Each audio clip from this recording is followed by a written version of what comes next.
नमस्कार, मी सोनल तांबे. Global Maharashtra 24 news बुलेटिनमध्ये तुम्हा सर्वांचं स्वागत.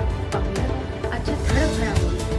फक्त ग्लोबल महाराष्ट्र 24 वृत्तवाहिनीच्या आपल्या हक्काचे विचार. जी बातमी आज सगळ्या माध्यमांवरती दिसते ती अत्यंत तथ्यहीन बातमी आहे. हा फरक आपण समजून घेतला पाहिजे की एका प्रक्रियेद्वारे कोर्टासमोर हजर होणे आणि समन्स दाखल करणे किंवा समन्स त्यांच्या नावाने निघणे यात फरक आहे. एखादा आरोपी जर सातत्याने गैरहजर राहत असेल तर त्याच्यासाठी समन्स निघतो. मात्र या प्रकरणामध्ये सन्माननीय पक्षप्रमुख श्री उद्धव ठाकरे यांचं परमनंट एक्झम्पशन कोर्टाने मंजूर केलं आहे, त्यामुळे त्यांचा समन्स निघालेला नाहीये. ही जी बातमी चालवली जाते आहे ती तथ्यहीन आहे. महत्वाचं म्हणजे 5 तारखेला उद्धव ठाकरे साहेब हे व्हिडिओ कॉन्फरन्सिंगद्वारे त्यांची जी साक्ष आहेत ती नोंदवणार आहेत.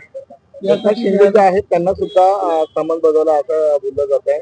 6 तारखेला त्यांना कल्याण न्यायालयामध्ये बोलवलं आहे. बघा, यातल्या कुठल्याच आरोपीला, जी माझी माहिती आहे, यातल्या कुठल्याच आरोपीला समन्स बजावण्यात आलेले नाही आहेत. समन्सची प्रक्रिया ही गैरहजर वारंवार राहणाऱ्या आरोपींसाठी असते. यापैकी सगळे जे आरोपी आहेत त्या सगळ्यांना कोर्टाने एक्झम्पशन दिलेलं आहे. इथे हजर राहण्यापासून त्यांना माफी दिलेली आहे. त्यामुळे त्यांना समन्स निघण्याचा प्रश्नच येत नाही. हे म्हणणं आपलं मात्र बरोबर आहे की दिनांक 6 तारखेला इतर जे आरोपी आहेत त्यांना कोर्टासमोर त्यांची साक्ष नोंदवायची आहे. कलम 313 सीआरपीसीचं, कारण की ही जुनी केस असल्यामुळे सीआरपीसी नुसार चालते आहे, त्यामुळे कलम 313 नुसार त्यांचं म्हणणं 6 तारखेला नोंदवलं जाईल. एकनाथ शिंदे यांना सुद्धा याबाबत न्यायालयामध्ये काय अर्ज दाखल केलाय का?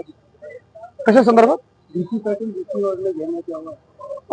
व्हीसी साठी सगळ्याच आरोपींनी आपला आपला अर्ज दाखल केलेला आहे आणि व्हीसी ही प्रक्रिया आहे की ज्यावेळेस एखादा आरोपीला इथपर्यंत येणं शक्य नसतं किंवा समन्स केस असतात. ही जी केस आहे समन्स केस प्रकारातली एक केस आहे, छोटी केस आहे. त्यामुळे येथे व्हीसीद्वारे प्रत्येकाचा जी साक्ष आहे ती नोंदवली जाऊ शकते. यापूर्वी ज्यावेळेस चार्जेस फ्रेम करायचे होते त्यावेळेस देखील बाकीचे जे सगळे आरोपी आहेत त्यांनी व्हीसीद्वारेच आपली जी चार्जेस आहेत ते फ्रेम करून घेतलेले आहेत. त्यामुळे आता उद्धव साहेबांनी इथे येणं किंवा इतर कुठल्या आरोपींनी इथे येणं हे काही तितकंसं खरं नाहीये आणि उद्धव साहेब 5 तारखेला येत नाहीये. व्हिडिओ कॉन्फरन्सिंगद्वारे उद्धव साहेबांचं 313 रेकॉर्ड केलं जाईल. काय केस होती?